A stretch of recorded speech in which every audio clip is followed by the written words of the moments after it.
button. I was trying to look at the chat and I hit an X and my fingers fidgety from too much caffeine, so I double tapped it and it killed the stream. All right, guys, we're gonna get right to it. I'm gonna mount you up high so you can see everything that's going on.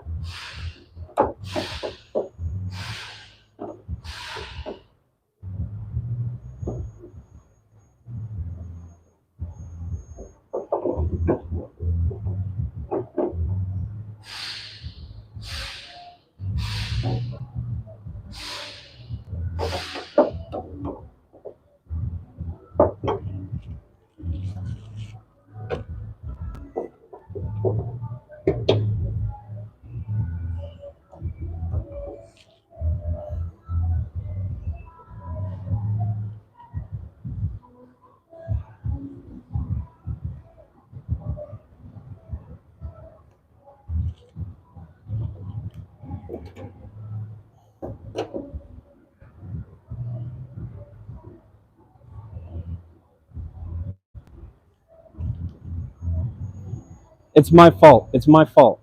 Sorry. Thank you for coming back. All right. Again, let's see if I don't exit the stream trying to mount the damn camera.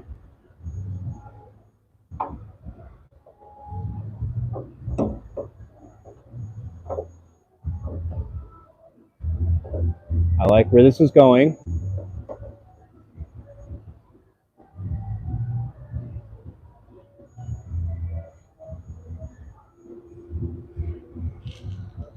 Okay, a little pan to the left. Come on, I paid good money for this mount. Let's do it. Okay, now we raise the hood.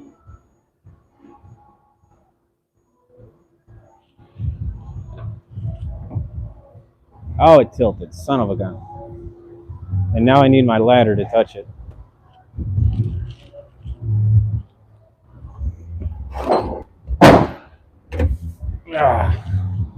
See why I said this was going to take an hour and a half? Because I'm going to spend 30 minutes on this damn camera. Looking for a better mount just for the hoods. This is, I think, the second time I've been bitten by this. It is a good mount. I mean, it's a gorilla mount.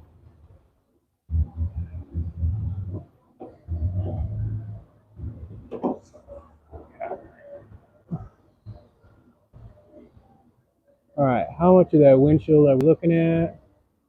A lot, huh?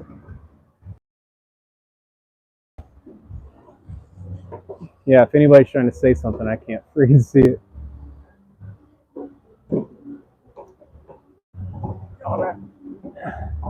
We're almost there, guys. We're almost there. It's like wrestling on a damn wet alligator.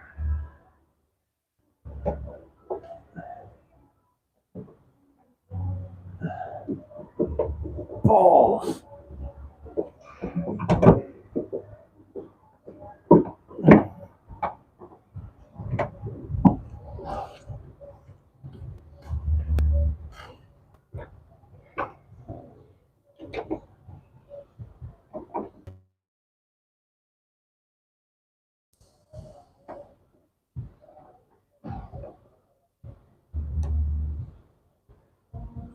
Don't give me orientation issues. You love me.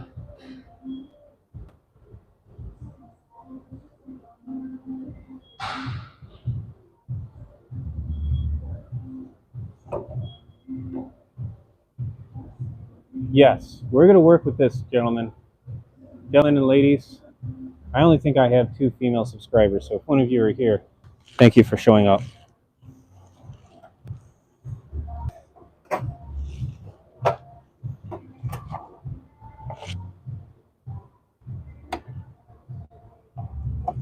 So the first thing we have to do when working on a hybrid vehicle is we have to safety all the voltage. Even though we're not touching high voltage wires, I don't like taking a chance.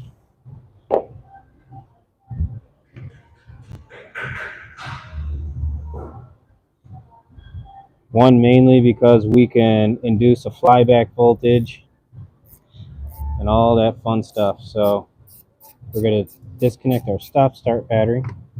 And it's also going to work conveniently too, because these two batteries, they are going to get replaced.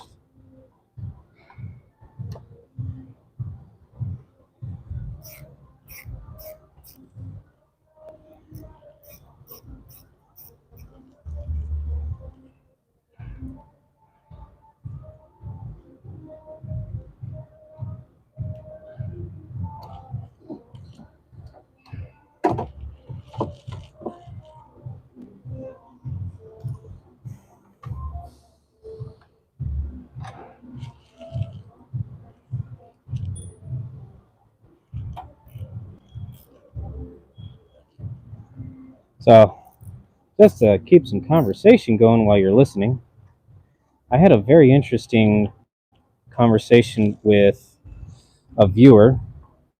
I don't think he's a subscriber, but he was telling me, he says, Baja, I love your videos, but you need to show me how to do this with some other tools, because I can't afford all the tools you have. And it sounded like he felt like he was offended. Well, I I politely replied to them, and I says, there are a lot of people who are doing what I'm doing with Husky and Harbor Freight tools and Northern tools. I mean, just go look at JT the Car Guy's channel. He loves bragging about all the cheap tools he has. But I emphasized to him, I says, unfortunately, this content is free to you, and it's not, and it costs me money to produce, and I have to still get these customer cars out on time. So yes, I says I have to use the tools I have at my disposal. So it was very unfortunate, and I understood his point. And there are times when I do troubleshoot something. I'll make the time and I'll say, hey, I troubleshot this with an oscilloscope. Can I do it with a voltmeter? And then I'll say, can I do it with a test light? I'll show those situations. I got a few of those videos up. I got one where I troubleshot a passenger side window switch, and there was actually nothing wrong with the vehicle. The vehicle only came to me because the car was at another shop, and the customer paid to have a window motor regulator installed, and it didn't fix anything. So she finally comes here, and I says, yeah, I'll take a look at it. And I showed the tools that I used. And then once I had my proof of what was wrong with the vehicle, I said, well, let's go back and let's repeat that same test with a voltmeter. And I'll say, let's repeat that same test with a test light. Yeah, we were able to do it with the test light. What it actually was, what the problem actually was, is that the customer was getting out of the car in a very awkward manner. By that I mean the driver, when they turn the car off and they get out of the car, they were using the door, the actual handle that you grab to pull the door closed. They were using that to push themselves up and out of the car. I guess the car was too low for them to get out of, and they were using that as support. Well, over time, they had actually mangled up the wiring harness on the driver's side, and on a lot of cars that just use basic window switch operator controls, and there's no window motor computers or anything fancy like that, all that power goes through the driver's side master switch. So I got in there, identified the problem, we fixed the plug. No parts required, just a couple hours of labor, 1 hour diag, 1 hour repair. We're done.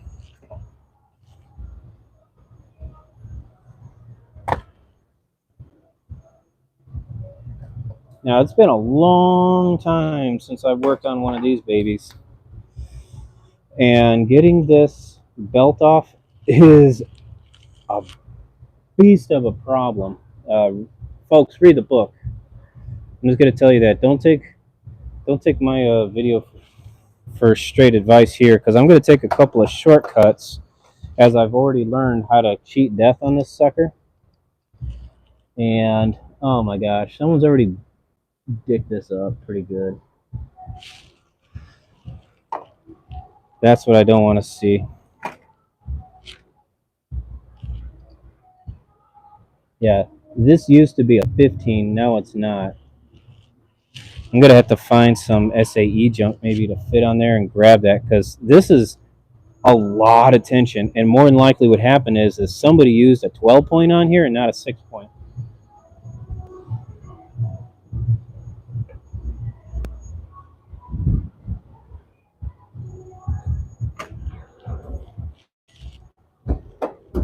Looking in the box for an SAE.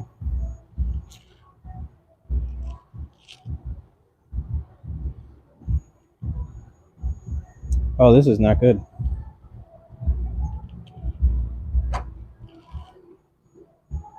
I don't think I have an SAE socket available right now. I kind of cleaned everything up. Whoopsie. Don't worry, I'm gonna mix something. I'll make something work. I'll just throw a big ass extractor on there and call it good, because like I said, this thing is going away. We're replacing it. And that booger's way too big.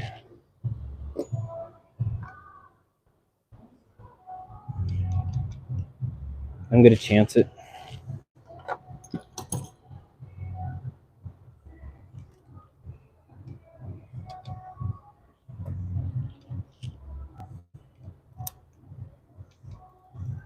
A lot of y'all comment too. They're like, Joe, you like using spark plug ratchets a lot. You know what? You're damn right. It has something to do with just the funny business of having a long arm. But, you know, when this shaft moves out of position, I'll show it to you better.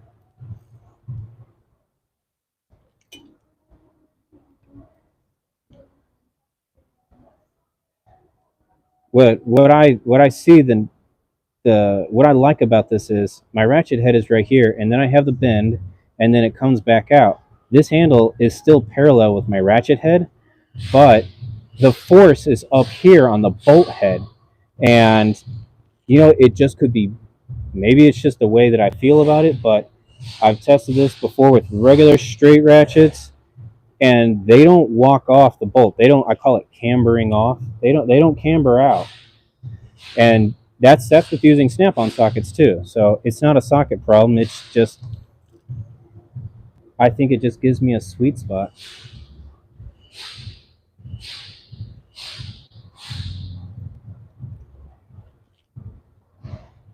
Yeah, this is what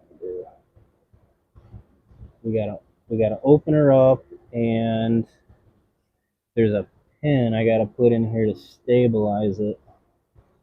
Trying to remember where the pin is at. And no, I'm not gonna cut the belt. I got a new belt, but I'm not gonna cut it because that's cheating. I'm gonna try and do this legit for you guys.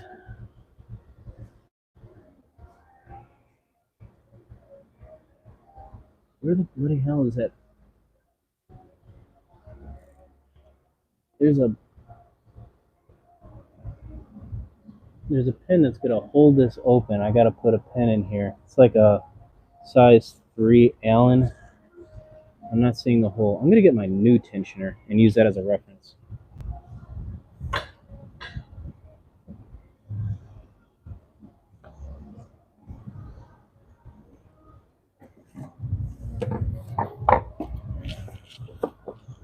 Okay, new tensioner number is that 23769 Alpha Alpha 060.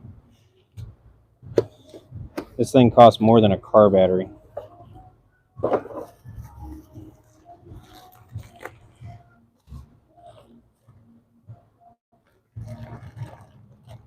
There's the hole.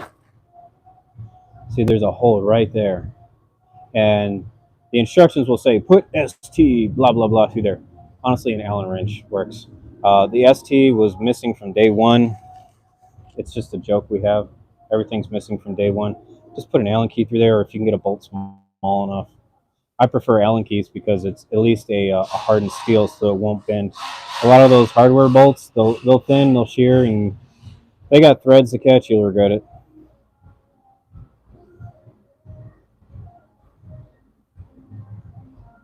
Oh, look, see, this one came with a free pen. How nice. Okay, so let me find my thing to put in there.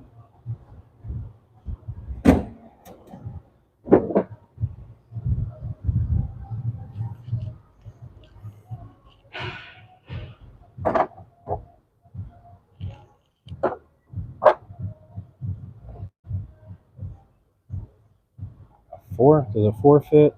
Hey, a 4 fits. Perfect. It's a 4 Allen.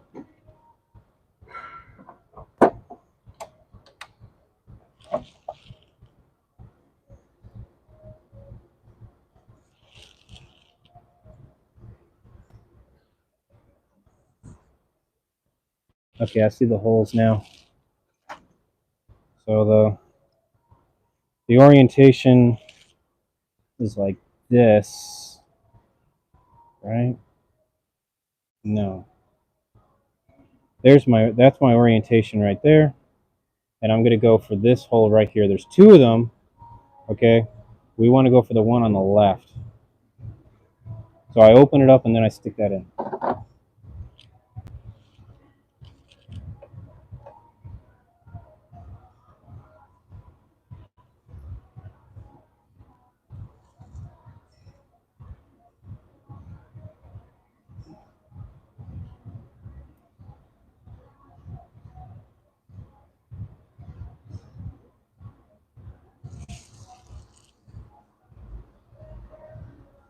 Come on, honey. Get in there.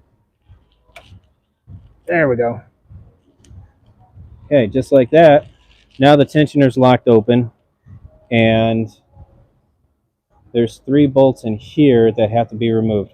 I warn you all, they're Allen keys. They suck. I can't tell you how much they suck. So do not use your impacts. You want to work these out. Like go a little to the right, go a little bit to the left. You round them out, your day sucks. I'm pretty sure somebody in the comments screaming, Mr. Subaru says RBRT. Okay, well, fine, I'll get RBRT. I mean, nobody gives me these things. I have to buy them on my own dime, and RBRT is a little bit expensive. And I bought my RBRTs when they were only exclusive to Matt Tools, so I had to pay premium. All right, we're gonna go with an H6.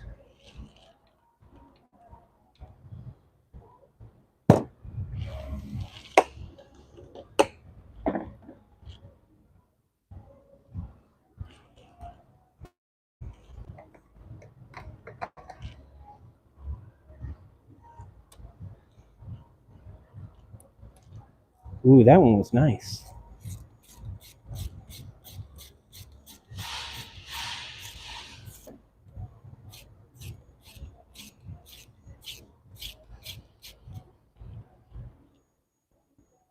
I'm really happy how that one came out. That was so nice of it.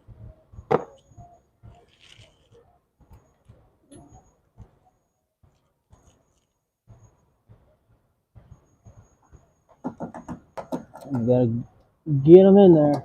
Make sure they're seated all the way.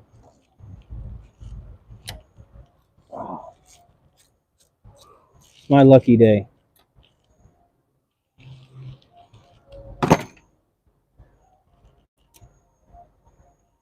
This is usually, this bottom left one is the one that I see gets stripped out by techs the most because they're fighting this coolant hose.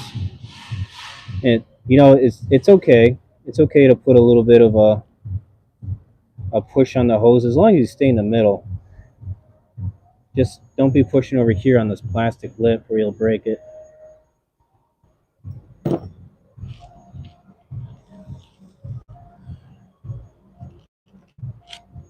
Okay, now, because it's just being mean, they're using a 12 millimeter bolt for the third bolt. It's just car manufacturers being mean.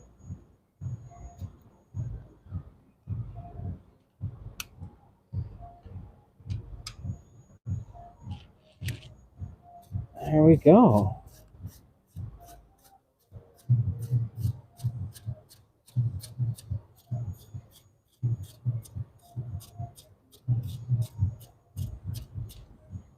Okay, it's off. And come on, be nice.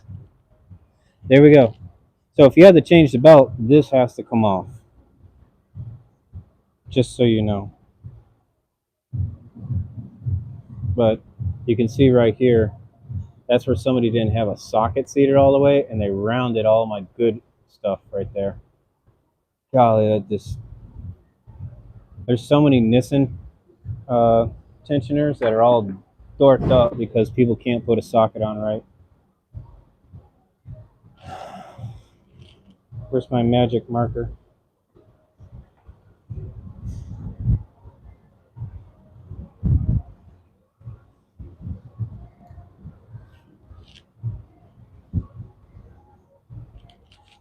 All right. C for crank. I for idler. W for water pump. AC. And then here is ISG.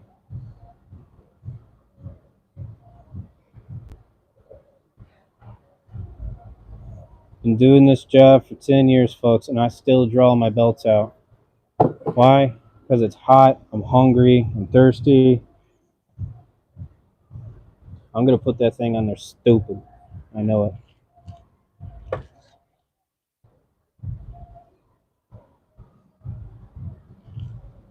And you can see all the grippiness right here. Okay? That's so that those tensioners can clamp down, and then they can rip this belt. That tensioner will put something like 500 foot-pounds of clamping force around the crank pulley, so it can spin the crank to rotate the engine fast enough to start it. It's pretty interesting. So the tensioner was removed successfully, and that belt actually looks really good, really new. It's almost as if somebody replaced that belt most recently. Actually, somebody would have had to have replaced that belt for that tensioner to be dorked up. I already have the sale of a new tensioner going through. They bought it. They wanted it. They wanted all new stuff. They didn't care. I think this is like a different owner, so we don't know the previous owner's history. So yeah, if somebody's got a Crosstrek Hybrid and you're watching, you can just email me. Go to my main page, go to About, find my email. It's bahahaautomotive@gmail.com, and I'll mail you a tensioner and a belt. Because that's like $700 for the car part.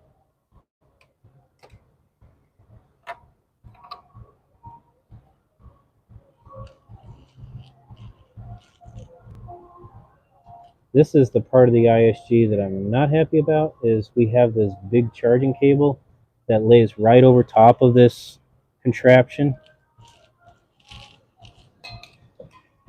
It is not very forgiving as far as space goes.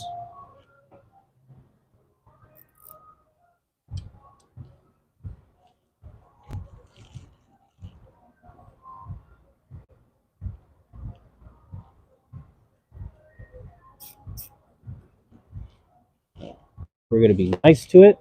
We're going to say sweet words. Oh yeah, see, somebody lost a bolt right there. That's a generic bolt. Is that a Windsor bolt? Yep, that's a Windsor bolt. So at least it was done at a professional shop.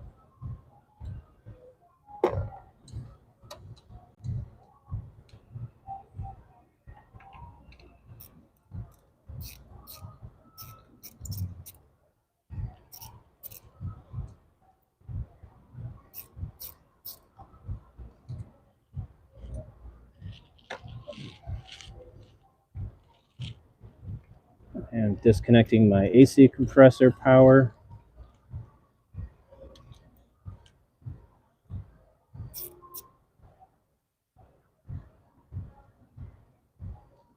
The isolated ground for the ISG. Should be like. These are going to be a little picky. Let me get my secret weapon.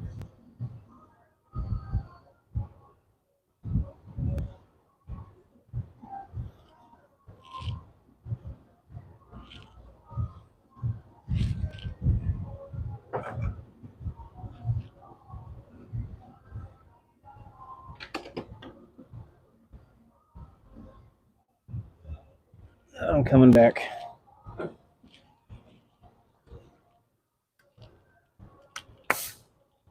So in these little clippies, this works for any connector too. They get a little chowdered up with all that fine dirt, okay? Like you don't even feel grit. It's really weird. It just feels like dry. Your hands feel like they have no moisture, and that's kind of how it feels. Well, using a basic penetrating oil, and I'm saying basic. WD-40 is as basic as I go. They get me this cheap stuff, Tech Choice from O'Reilly's. You know, it's actually about the same viscosity, but I'm gonna hit all those little clippies that I gotta separate. I'm gonna come back through.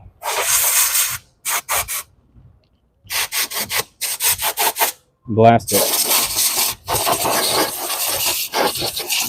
Now, the method to that madness is you got to understand these. Originally, these penetrating oils. I'm going to talk about it from a WD-40 standpoint. That used to be a cleaner. They used it to clean things. I know there's a NASA story in there somewhere, but I'm not going to tell it. Well, anyhow, the reason why it was such a good cleaning agent was because the oil actually encapsulated the small dirt, and then you would wipe the oil away, and the oil would take away all that small dirt. Well, it works pretty good for plastic connectors too. So you get your pea oil on there, you pee on it, and then you use some shop air. Maybe you do it once or twice, depending on how nasty it is, but you'll never have a broken clip again.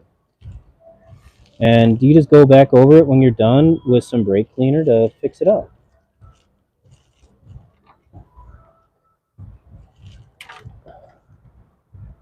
Now, if you're hitting weather pack connectors, just use your discretion, okay? Like, don't be dumb and go overboard. Do a little bit shop air, a little bit shop air. It'll come loose. I also use that trick a lot too with taking body trim off. Like, I had to take a bumper off a 10-year-old car from a dirt road. Everybody was like, "Oh, this bumper's gonna snap. It's gonna break." Nope. I did that trick. I went through all the lines where that bumper clipped on. Didn't have one problem. It came off like it was a brand new car. And everyone's looking at me like, "What voodoo did you use?" I smiled. I said, "Science." I had a Bill Nye moment there.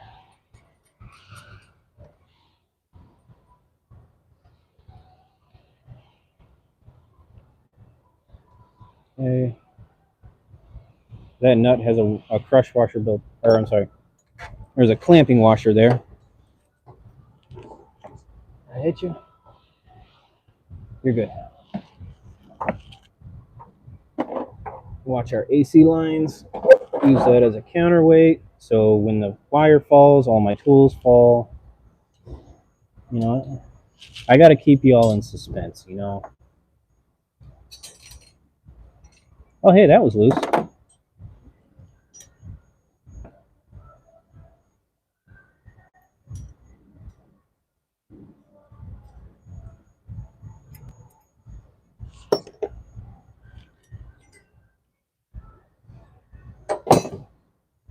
Okay, one more dirty clip. Let's see if she comes out nice or if we got to use the trick.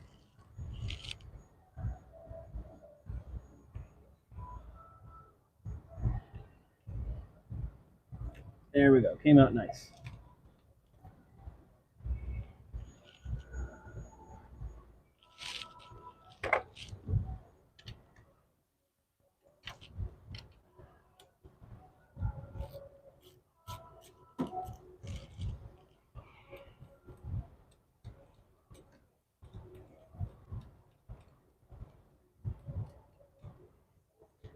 If you're wondering why I'm not using electric ratchets or pneumatic tools, it's a personal thing. When I work on something that I haven't been around for a little while, the muscle memory's gone, so I'll do it all by hand.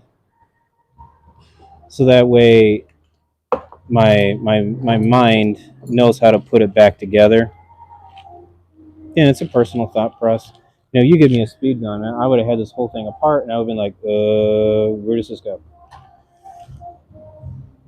And I'm doing this live. You know, you're putting me on the spot here. So I got to be a good showmanship. And all my 14s are missing. That sucks. I think I got my 14s over here on this WRX I'm working on. So give me a second. I'll be right back over there. I got a WRX, a 2018 WRX with the CVT. Say what you will about that setup, but that's a really good transmission. Out of all the CVTs I've had to service, they don't come in for mechanical problems. They all come in for the same oil leak though, and that's the front chain pump cover that is right behind the torque converter. But if you're still here and you're listening, I will tell you this little piece of advice. All Subaru CVTs have a 10-year, 100,000-mile warranty, and you do not have to be the original owner. So if you are having an oil leak issue on a Subaru CVT, schedule an appointment to have it looked at. That warranty will pay for repairs. Pretty cool, huh? That warranty extension also extends to mechanical problems that you might be having with your transmission, to include a valve body, a torque converter, or a wiring harness issue. But just remember, the cutoff is 10 years from the day it was produced, not the day you bought it.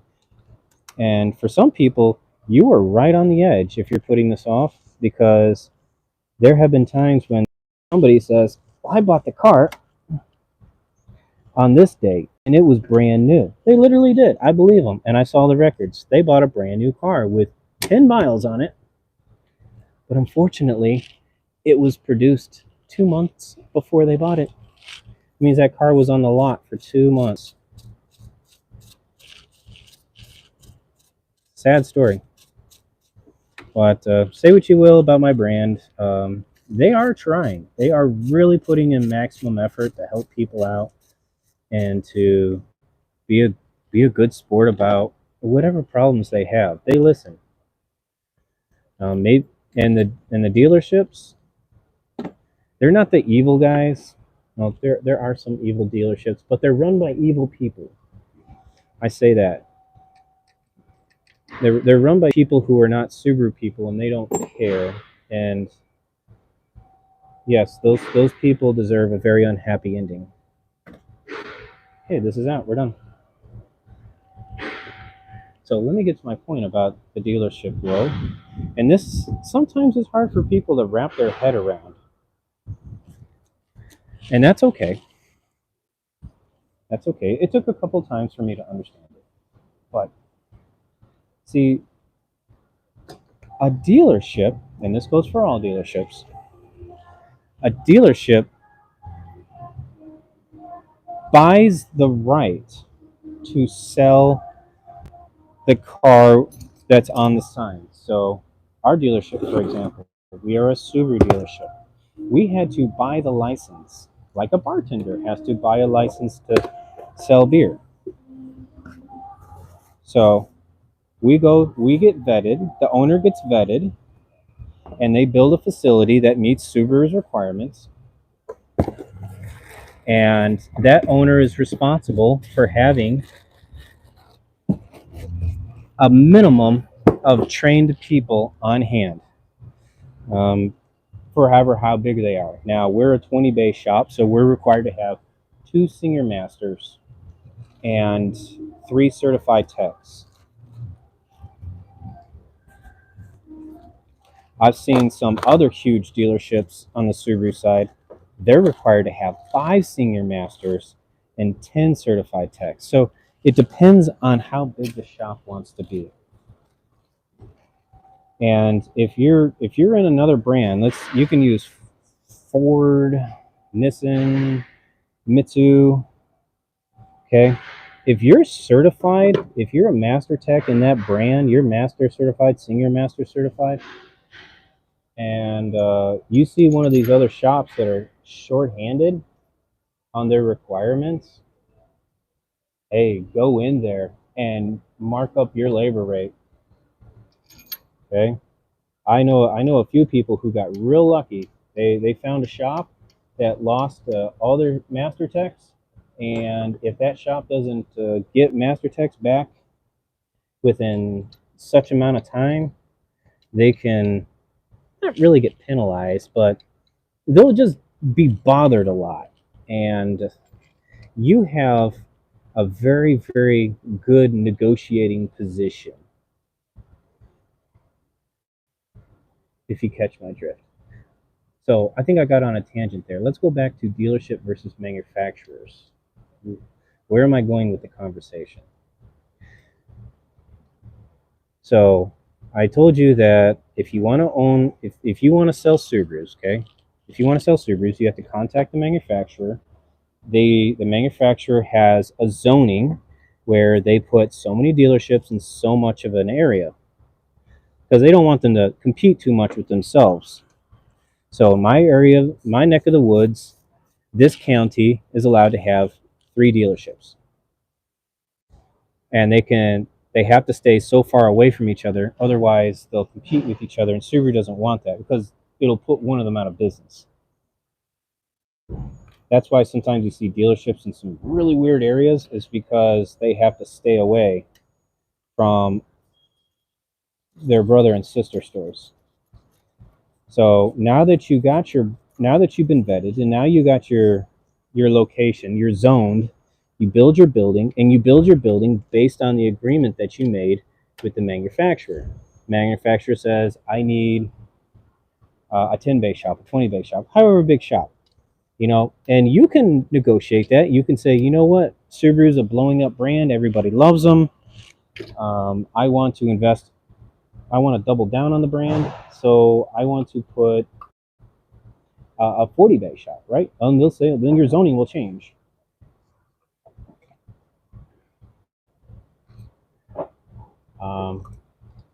Now, when you become an authorized dealer now, there is not a gentleman's agreement, but there is an understanding. There's a process. There's some bureaucracy, is the word I want to use. So now you've built your dealership, and you have customers. You're selling cars. Customers are coming in. Everything's fantastic. Well, you have some customer concerns. Okay, they're on cars that are kind of out of warranty, cars that are on the cusp of powertrain going out, repeat failures. It happens. The manufacturer is there to help you. They want to help you. They're there to help you, and there's guidelines that they set up for you to follow. And so customers take this. Listen closely to this. Let's say you're the customer. You're having a concern with your vehicle, and this applies to all manufacturers. Just so you know, you have a concern. It's not getting met too well, and maybe the car's not getting fixed to your needs, or maybe your car just fell out of powertrain warranty. Like you're 5,000 miles out. And you're like, this isn't fair. Now I need an engine. Okay. Well, the dealership has to abide by rules, black and white. If the powertrain says 5 years, 60,000 miles, they have to abide by that. But if you file a claim with the manufacturer, that means you have to call the manufacturer headquarters. You call their customer service, and you say, like, I've been really good customer. Don't get angry. This is my point. Don't get angry. Stick to the facts. You can say, like, hey, I bought this car new. I've come for every oil change at the dealership. I'm out of powertrain now. and the rod's knocking, you know.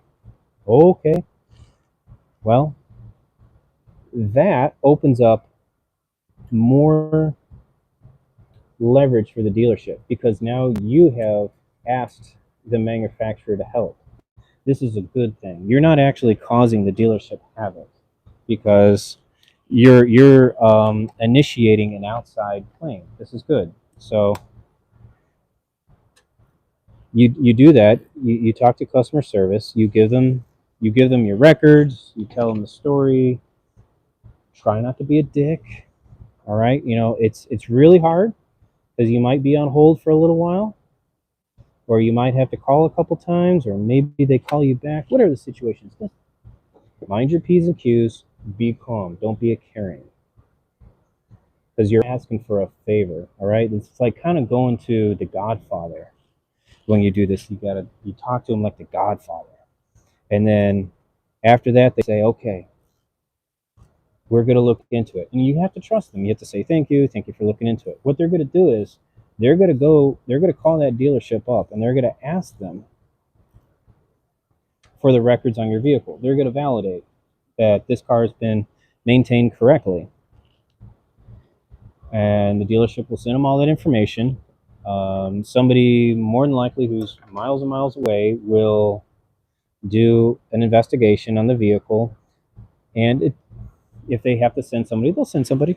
They hardly ever send somebody, but then they'll call the dealership back and they'll say, yeah, you know, we got to make this right, so let's go ahead and do a one-time warranty extension on this customer, help them out with their situation. And I've seen this go as far as engines, you know, short blocks. But the secret, I'm telling you, the secret to getting that, I need that plug back out. The secret to getting that, you gotta be nice. Okay? And I got a feeling someone's gonna be a little bit self-righteous in the comments or the chat, and they're gonna say, like, well, they should just give it to me anyways. As soon as you go down that route, as soon as you open up that door, they will shut you down. And you will never be able to go down that path again. I have seen it, folks. I have seen where the manufacturer or the shop is really just bending over backwards for a customer. Everything's fine, and then all of a sudden, the customer, like when the customer thinks that everything is done and said and it's legit, they turn into a dick. They can still pull the plug. So you wait until that car is fixed before you get an attitude. And I think that situation was the gentleman. He was an STI owner, and he was fighting for a rod knock that he had. He was fighting that issue. His car had like 70,000 miles on it. It was 9 years old, and he was doing a really good job being a trooper, talking to the manufacturer, talking to the service manager, talking to the advisor. You know, he had meticulous maintenance records. He brought up the point. He said, you know, everything's been maintained by a dealer. I haven't modified it. And we're like, okay, you know, this, like, we were happy to talk to this person every time. Like, we were like, this guy's a really nice chap, and he's being very, very understanding, and he's being patient. As soon as the manufacturer authorized the claim, they said, yeah, you know, we're going to help this guy out. We're gonna get him a short block. And I think all they wanted him to do was like come up with $500. Like we're talking about like $7,000 worth of parts and labor were going into this car on the house. And all the manufacturer asked for was like $500 as kind of like a deductible. And the guy freaked. He just went crazy. And I'm talking like we were like, do we have to call? Oh, that's why I needed a 12. That's not the right bolt. But you see, I predicted stripping those bolts out. I got an extra one. Ha! Yeah, so he went like, if there's a name for somebody past Karen, this dude went there.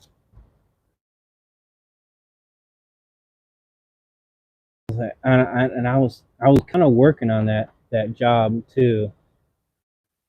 I was involved with it. It's like, he was like, this dude was like being super nice, man. I was like, he was letting us, he wasn't calling us every day. He wasn't being that guy. He was just like, oh yeah, thanks for doing this. And I think one time he even brought like breakfast tacos in, like, because he was like, oh, I want to thank you guys so much for doing all this legwork. Man, as soon as they said, oh yeah, we're gonna take care of everything, they were gonna put a short block in it, they were gonna machine the heads, they were gonna pay for valve lash adjustment, because those shims are like $60 a piece, and all the fluids that he needed, everything. They were like, okay, so like that's parts and labor is $7,000. We need a $500 deductible, and just Dr. Jekyll, Mr. Hyde. And as soon as he did that, the manufacturer was like, okay, we'll give you one shot to try and be calmed down. They asked, they told them, they were like, oh well, apparently like this isn't good news for you. So the agent was like, I'll call you tomorrow. They just didn't want to be there. Then that guy harassed the shop for about a day and a half until they called him back, and it was a different person with a different counselor, and tried to explain, why they wanted the $500, and he just wasn't going to give it up. So they hung up on him. Well, not in the conversation hung up on him, but it just came down to where they said, well, like, I think he made like a threat or something, and that's where they really drew the line. And I think he was just kind of like talking angrily. You know how you talk angrily, like I'm gonna kill you, or I'm gonna burn your building down. You can say something just sarcastic and stupid like that. You don't say that when somebody's holding a $5,000 check with your name on it, or a $7,000 check with your name on it. So needless to say, the powers that be, and it wasn't the dealership's call. No, because it was all in the manufacturer's hand. I got a souvenir.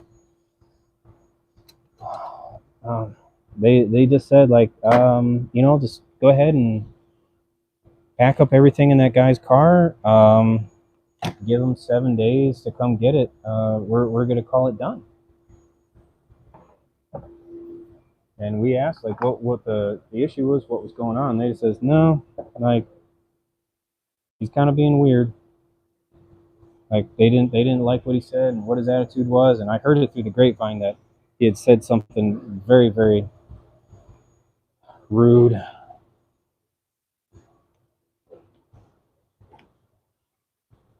So yeah, if you guys are in a pickle, be nice. And I've had to learn that lesson the hard way a lot. Okay, I'm nobody special.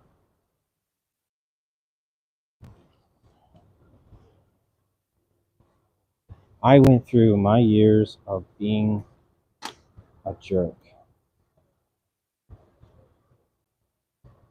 So I tell you all in confidence, it may not seem like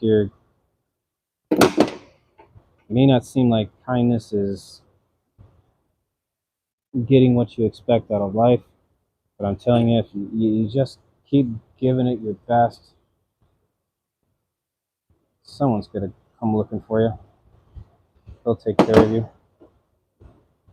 Well, folks, I got a bit of a predicament here. I'll show you what I got. So maybe this is why I don't have number 4 Allens in my loose bin. I got to figure out how to hold this tensioner and crank it loose and take the tension off so I can get my damn socket out. I think that's probably why I never had. That's probably all why my little racks of loose Allen keys, they're all missing the number 4. I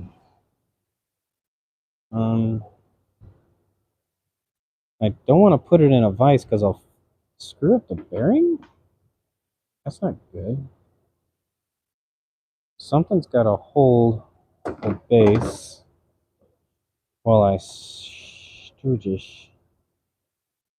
I can do this. I can do this. I have an idea. I have an idea. And it's a good idea, too. Oh, now it's an even better idea.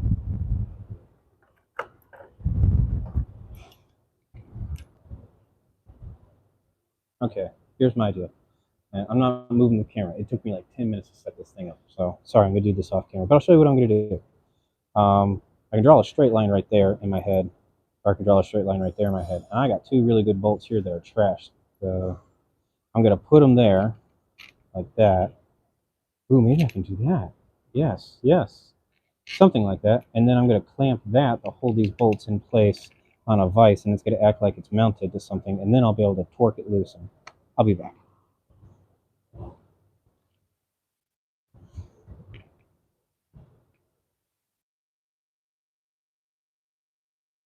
Oh, yes. Yes, yes, yes, yes, yes. I have really good feelings about this. Oh, yes.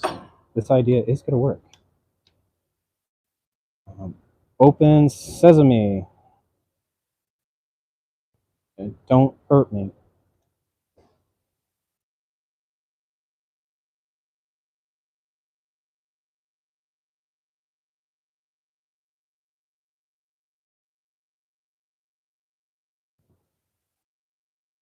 It's not working, guys.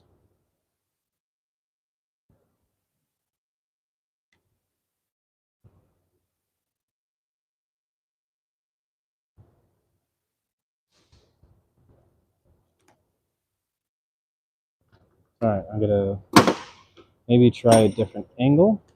Because I have 2 different ways of mounting this. I'm going to try a different mounting style.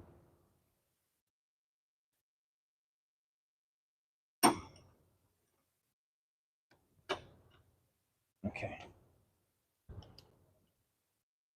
I'm trying not to mess it up in case somebody wants this.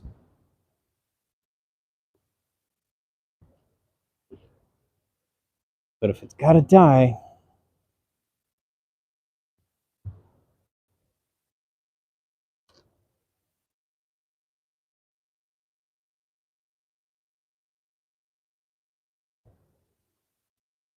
it's not making me happy.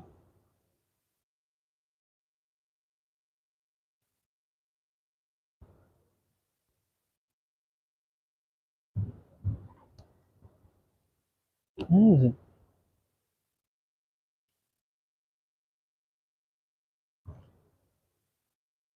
Oh no, don't. Bollocks, guys. Okay.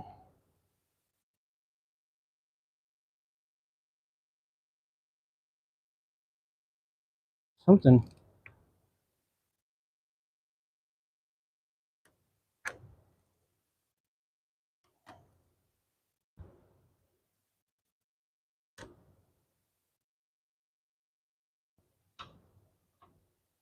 Loosen. Readjust. So I'm going to give this one more try and then I'm going to get back to work and we're going to call it done. Because that means I'm going to destroy this tensioner and it's going to be nobody's.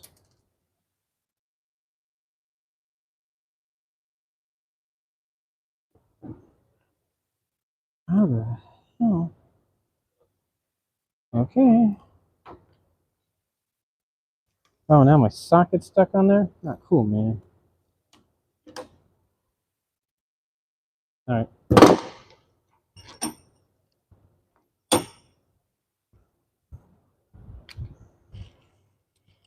I tried, folks.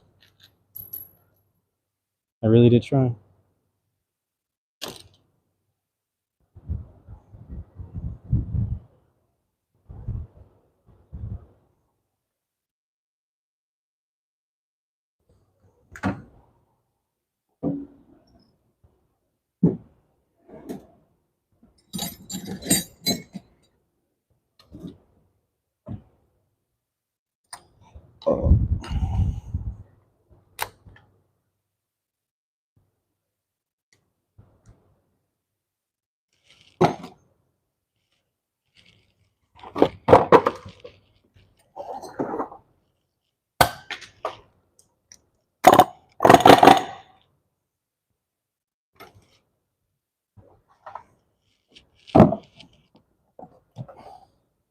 Don't advise doing this over an engine bay, but I'm only doing it so you can watch for comedic reliefs. As soon as that pins out, this thing's gonna want to go that away. I think the lesson here should be don't hold on to it.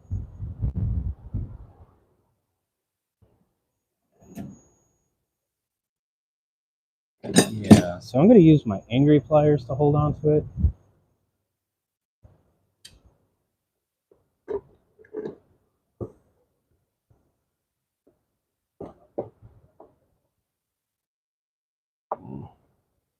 This thing's dead to me now.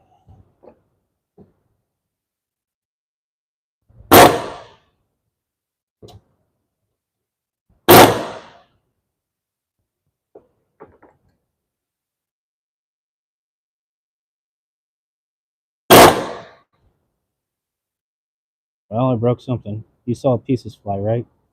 It's that.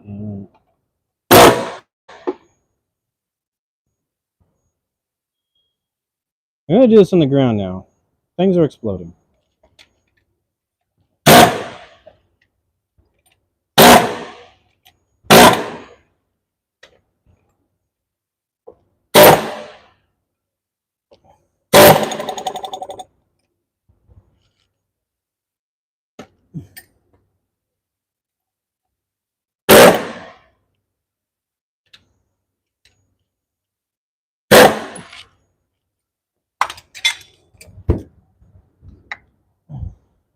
I got it. It's only kind of bent. No, I got a nice tool dealer. He'll warranty that. I'll put it in the vise. I'll straighten it out, and then I'll be like, and then I'll round it off and be like, it broke.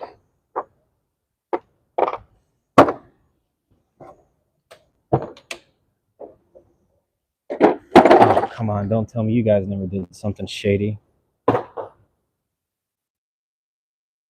Don't make me quote Jesus Christ. He who is without ripping off the tool dealer, be without sin. Yeah, no. Who knows that quote?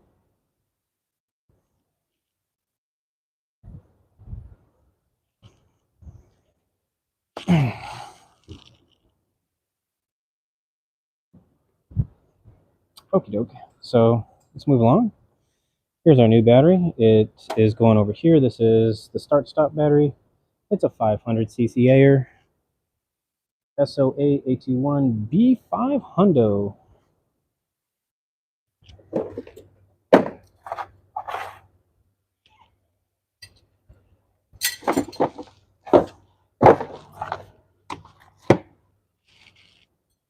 I don't think this one had a koozie.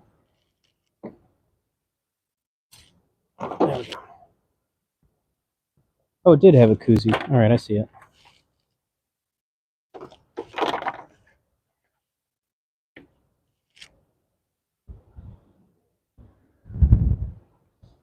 If y'all are replacing batteries and you think these things are dumb, they actually kind of work.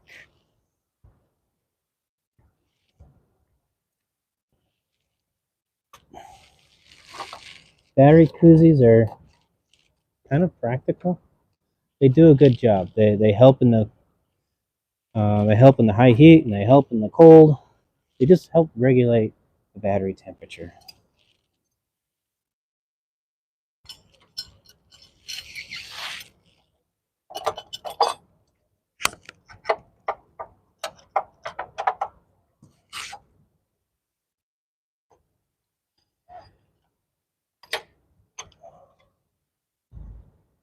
One thing I hate about car manufacturers, it's batteries that use these really, really bad tie-down bracket design. I don't like these J-hooks. It's one, trying to get them in the right spot can sometimes be a pain in the butt. And two, whenever somebody goes somewhere, like an O'Reilly's, and they get that free battery installed, I've never once seen those people get those J-hooks in the right spot, and they will pull up part of the frame putting that battery in.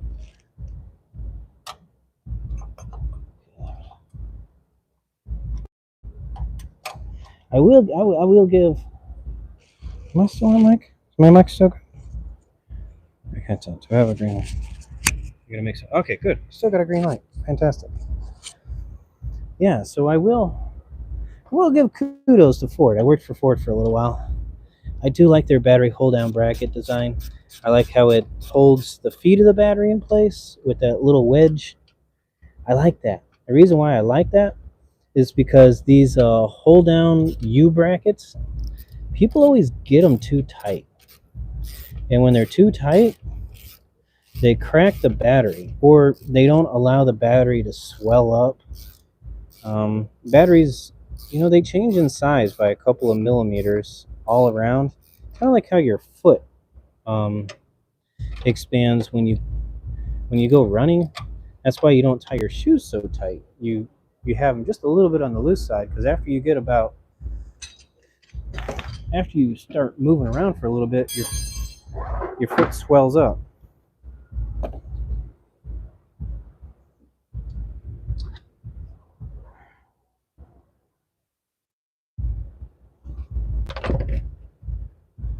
Okay.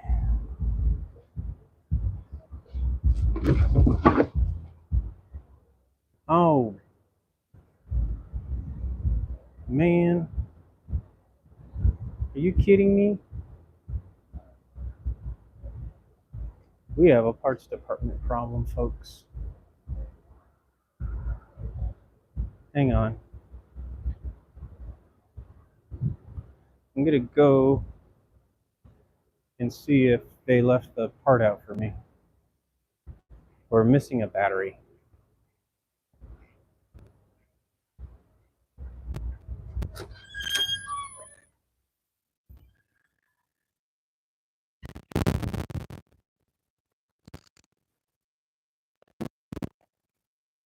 No second battery.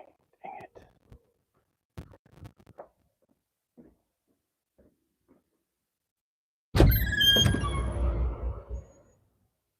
Oh, okay.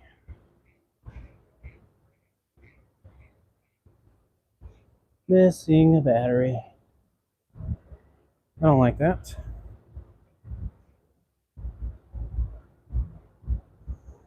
Make sure it's not somewhere else on the floor here. They brought everything out on a little wheelie cart, and I don't see it on the wheelie cart.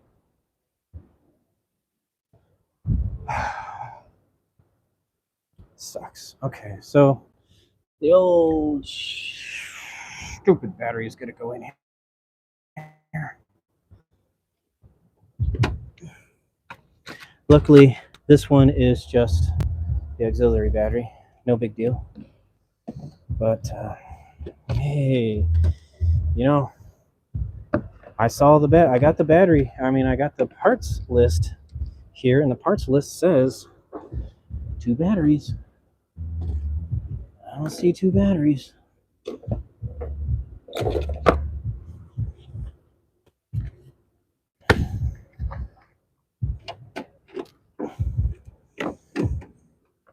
Now, my parts people went home for the day. Shop is closed. I just wanted to stay here and do this for you all so you can see some work done. Haven't been around much. I've had a very busy August. I got a lot of classes I'm teaching, so that took me away from my Wednesday streams. And then I had to study for a couple of the other classes, which took me away from my Sunday streams.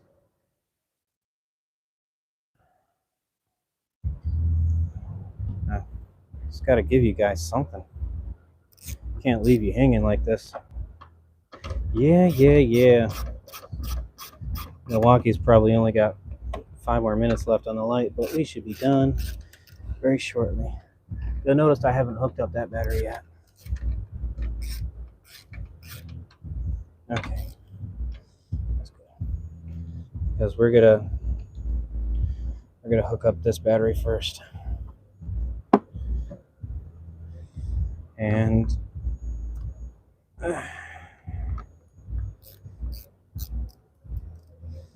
this little guy is gonna get replaced Monday morning when my parts guy comes back to work.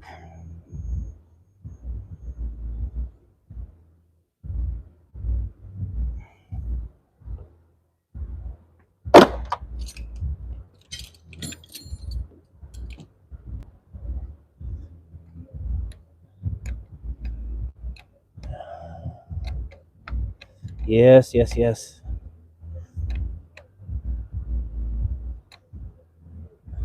And don't knock my Milwaukee light. I threw it on there with like only 1.5 bars.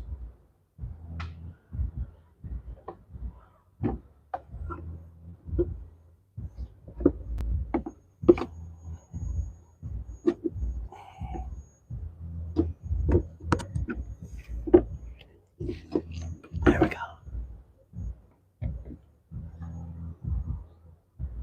Oh God, guys. Hey, look. Oops. Why wasn't somebody paying attention to what I was doing? And it's right there in a really weird spot.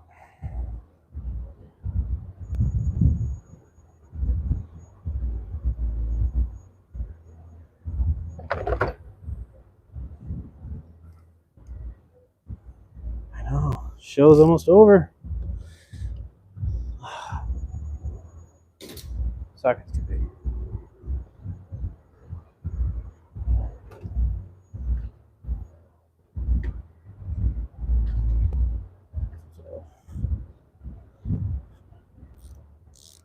And the light's gone. Okay, cool.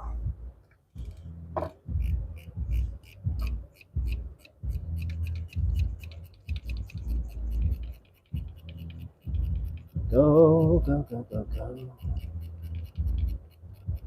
As soon as we get this on, hook up my battery. We're ready to fire this car up. Can't wait to listen to this replay, to be honest. I'm using a new lapel mic, so I've only experimented with the sound quality. I was just really worried about the gain on it being kind of weird. I didn't buy a good one. I bought one that was kind of like in the $40 range, so I can't adjust the gain on it. And sometimes these lower level quality ones, they really amplify metallic noises like wrenches and ratchet impacts. Oh gosh, I had one I sent back because as soon as I used a cordless tool, it just shut down the audio. It sounded like you stuck your head outside of a window. There is a lapel I want to get, but it's kind of in the $200 range, and it's going to be perfect, but I'll get it eventually. Got other things that are a priority right now. Come on, honey, get on there.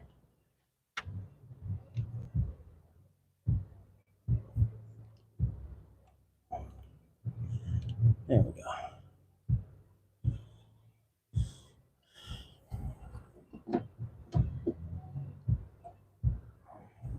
But I did finally get my LLC started up. So that means that I could start writing off a lot of these expenditures.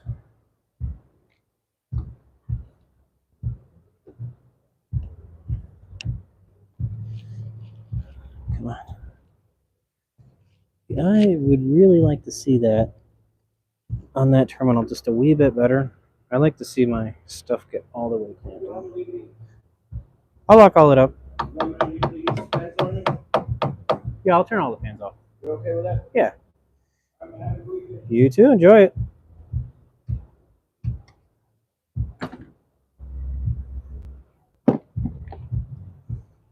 me plug my battery sensor in here.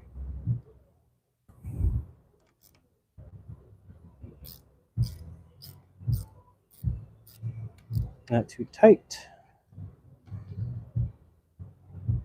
I always like to tighten my battery terminals with a 1/4-inch tool. I use that kind of giving my thumb. That's how I know that's the right amount of tension. I discourage people from using corded tools.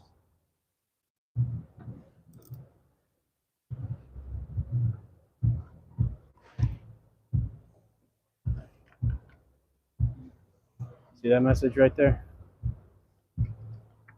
This is, you do not jump start the car. It says, do not connect booster cables to this battery. Bad.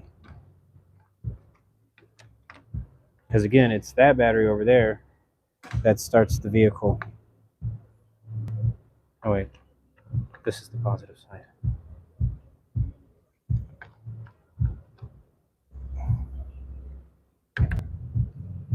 Is it on?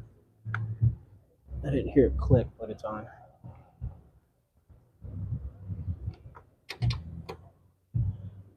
Good. Come on, baby. Good.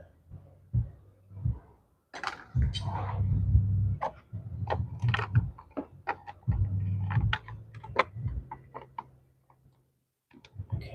Always cover up your positives. So important. I've actually had cars come in here, batteries installed inappropriately, and the cars don't start. And it's because the hood is making contact with that.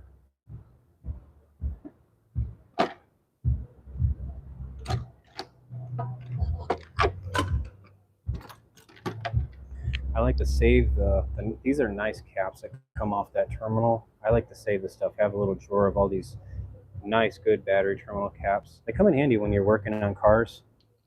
So I know some guys like to just wrap a rag around the cable, but I put that on there with some class.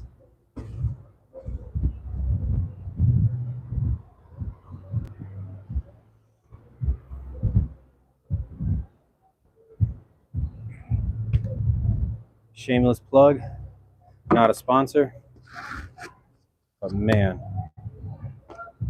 these cornhole butt wipes, man, they clean you up real good. And I do have some skin sensitivity to a lot of the other hand scrubs that are out there, because they just they just make my skin red. So I have like a mild allergic reaction to it. So I think the shop when I first came here, they were using a really cheap soap scrub, and it had seashells in it, which is weird because I eat a lot of shellfish, but I guess my skin didn't like it.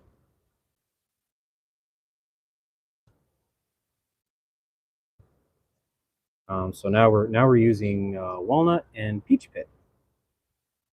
Haven't had an allergic reaction yet. But if you're working on cars and you're using that Gojo stuff or any other kind of hand scrubby stuff, and you got an irritation, an itch, or some redness or swelling, look and see what they're using as the pumice, the scrubbing agent. It's not too bad, huh? All right. Let's get you down from your mount. Let's check out our chat.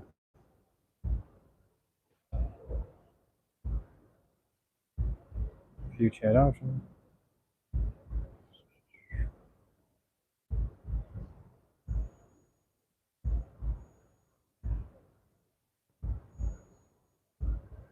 Hey, Paul, what's going on? Clarence, how you liking those ratchets, man? Hey, Unbleached, dude. Hey, thanks for the card, man. It meant a lot. I was really afraid when my wife said that there was some mail from Utah, and I was like, oh man, that dude in his crazy Utah address, that package came back. But nope, it was just a thank you card. I really do like it.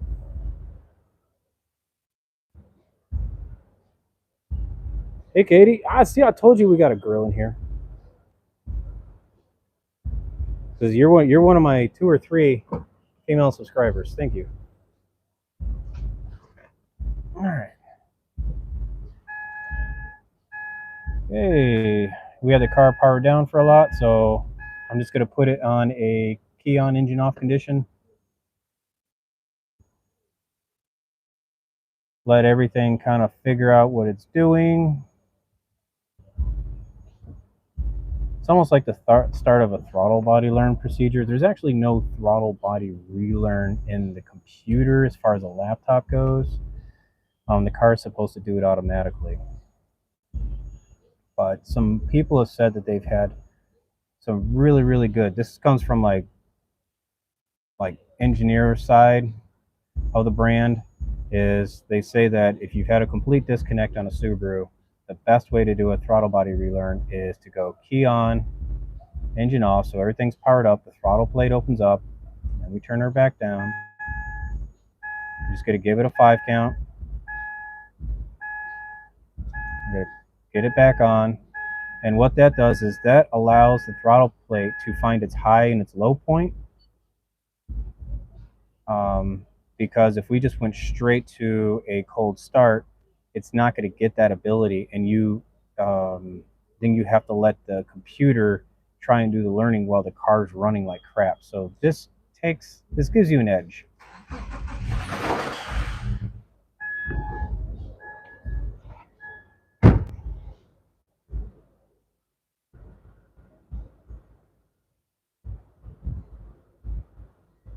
Uh-oh, guys, we have a problem.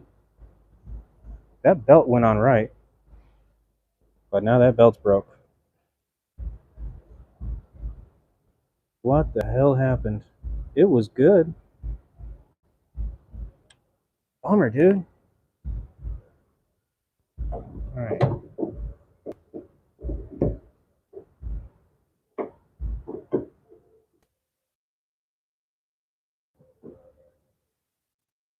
Go on, orientation, I don't care. All right, it's mad because I got the orientation all weirded up.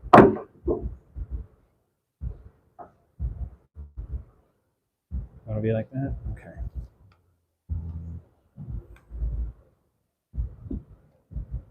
Dude. Yeah, so some scary stuff just happened there. That belt is pissed off.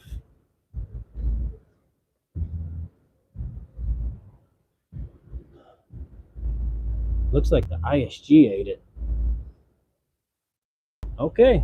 Well, I got a spare, and I'll just warranty that out. No problems. We're not all perfect, guys. And gal. Sorry, Katie.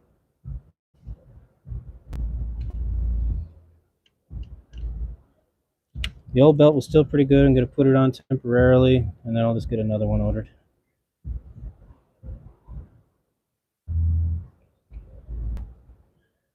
Oh, that's embarrassing, guys.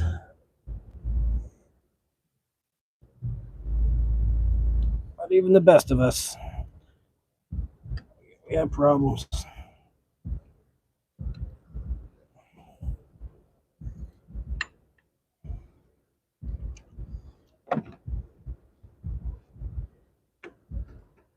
That's like super tight.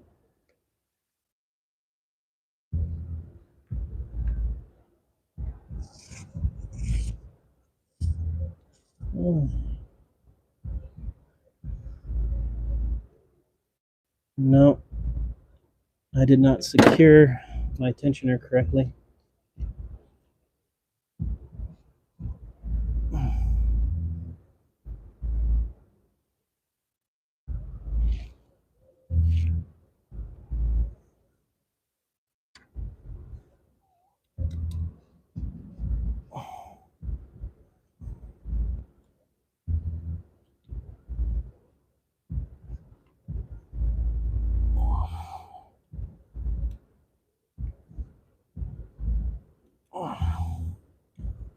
Alright, let's just cut the belt. It's a lost cause anyways.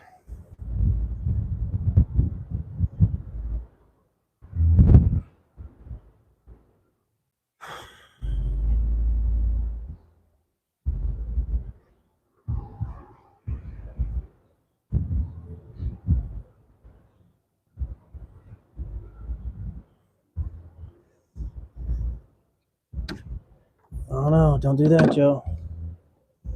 Don't start a bad day already.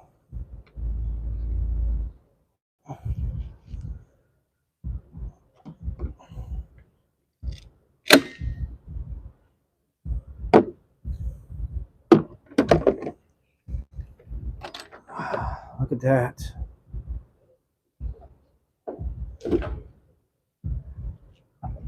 It is all mingled around.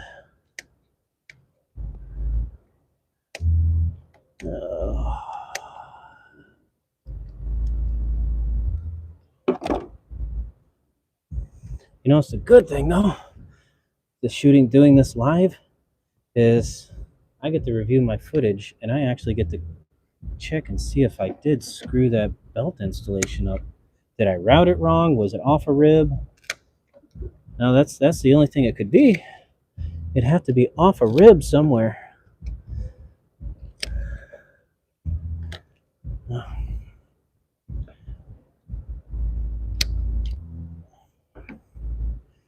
Glad I didn't cut the old one off. So at least I got something to drive around on until I can get a new one coming in. See, if I order it Monday, it'll be here Tuesday.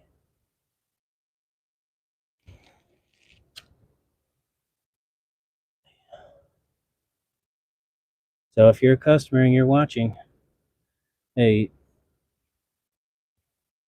things happen. Things happen. All right. Let's try and get this going.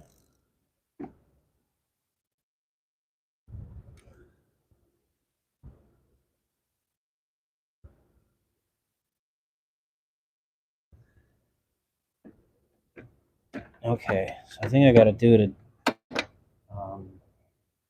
If the belt jumps on this style of tensioner, I think there is a procedure for this, because you need to have on this other lobe right here, you need to have a belt there to hold it so you can spread, because that's technically what you're doing, you're spreading. So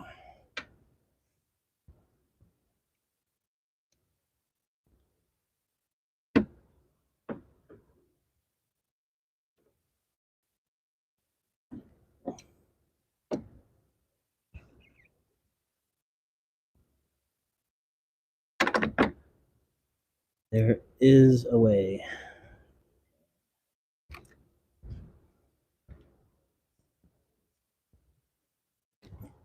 Holy. Yeah, that whole mess is out.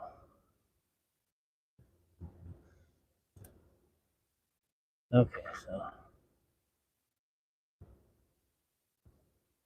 there it is. Okay, so using the same hole, when we're here, so we're going to use the same hole, and right on the ISG, here we go. Let's use this one. There's a secret hole right there. So we're going to use that to hold the bottom tensioner in place.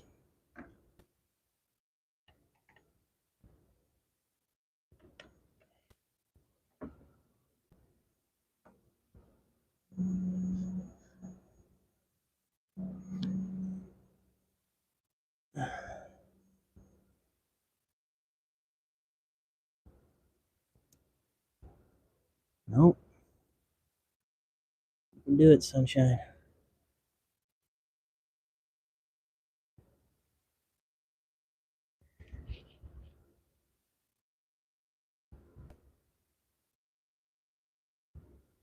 Where are you at?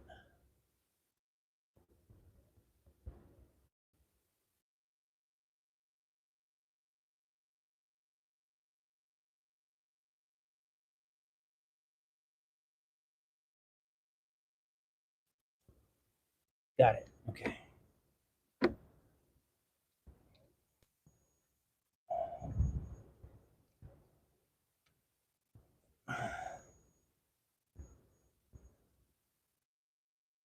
Okay.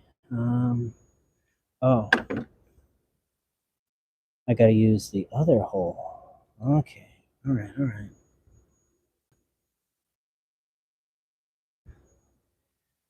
That's what that backup hole is for. There we go. Okay. I'll show you why in a sec what I'm doing. Now I'm going to need that busted ass 4mm again.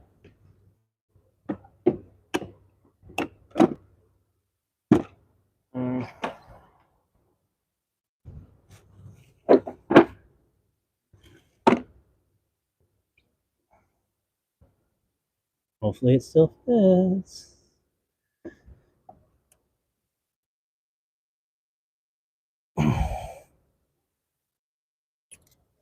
Oh, come on, baby.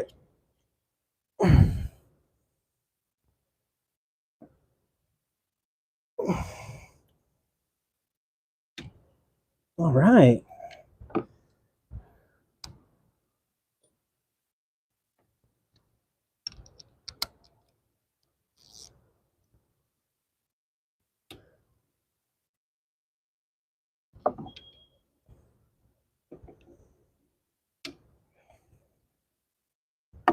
Maybe not.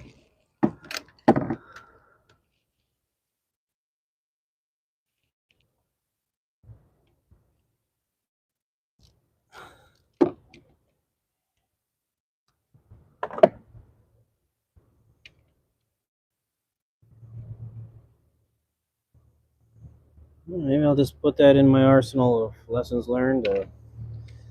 Double check your belt.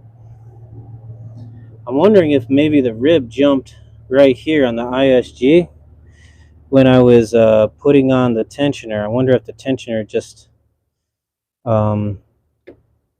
foobarred it, because when the tensioner when I take all the slack out of it, it does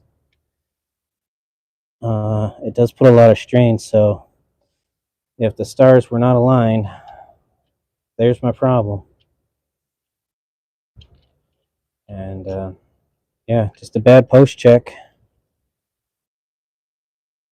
I'll take fault for that one. But whenever something goes sour, I always like to figure out like what it was, so I don't do that again. I'm sure some military guys got to read this and bust my ass about following procedure and tech order. You know what? If that guy's listening right now, you know, I'll come at you like a quality assurance manager, and I'll send you back a whole rank. I'll find something to nick you on.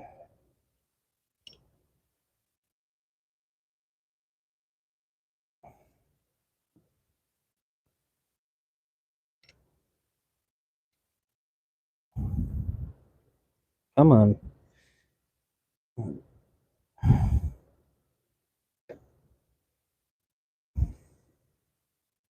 Why is this just being a butt, you know? Oh, I see. Oh, well. Gee golly gosh, guys.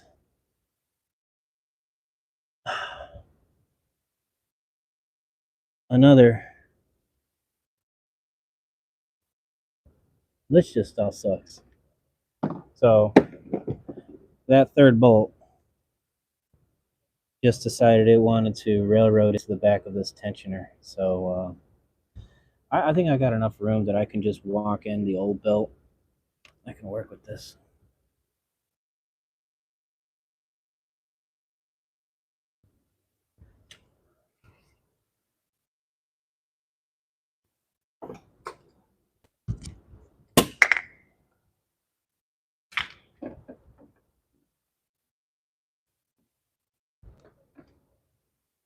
Souvenir.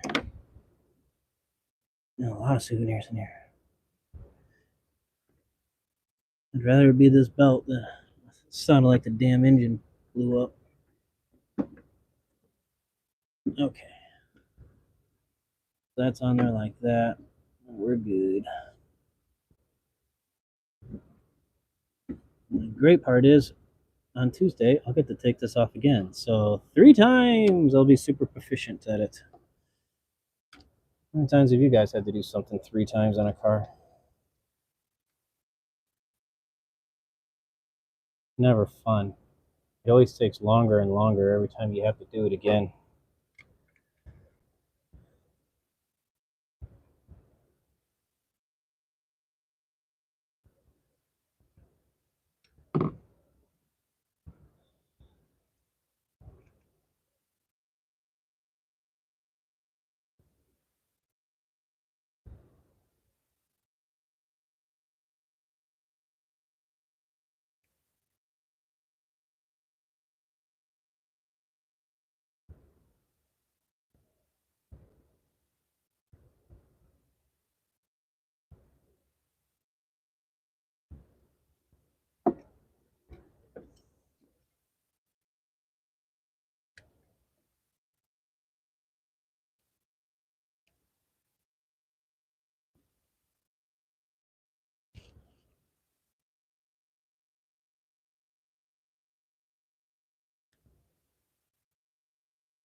Click and click and click. Go on.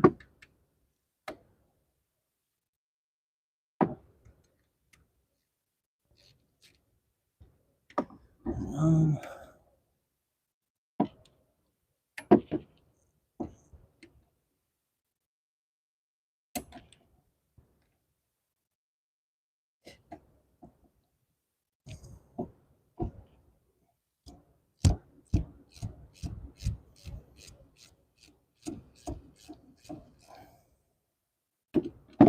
Tight.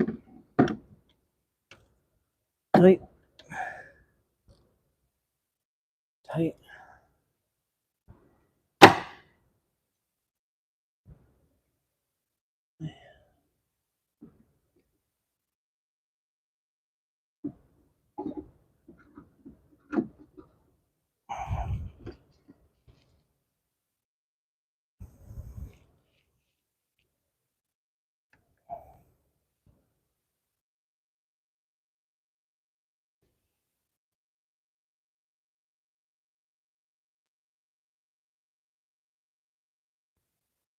Oh, okay. That was, oh, now using my head again. That's why I fought that bolt. Okay, so now, I forgot to take out the other pin.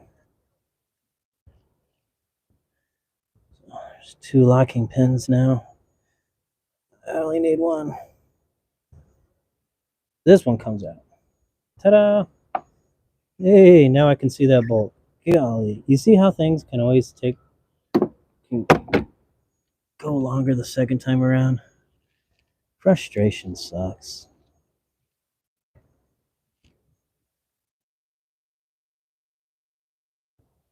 Don't worry, I'll get the camera fixed in a minute. I'm just gonna get this. Gotta get this big dummy built on here.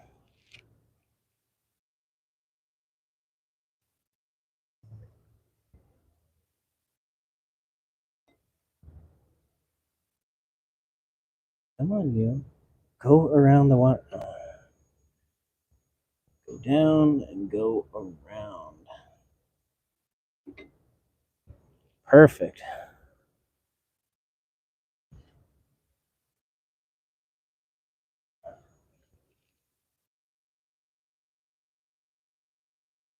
Check, check, and check. We are golden. Ribbed up good. Ribbed up good. Let me check the underneath. That's good. All right. Let's get my adjuster out of there.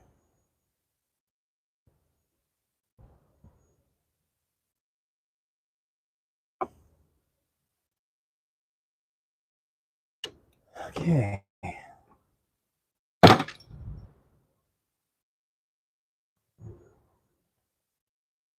All right, folks. Round 2, huh? The rib's good there. The rib's good there. Ribs are good there. Ribs are good there. Let's fire this up one more time.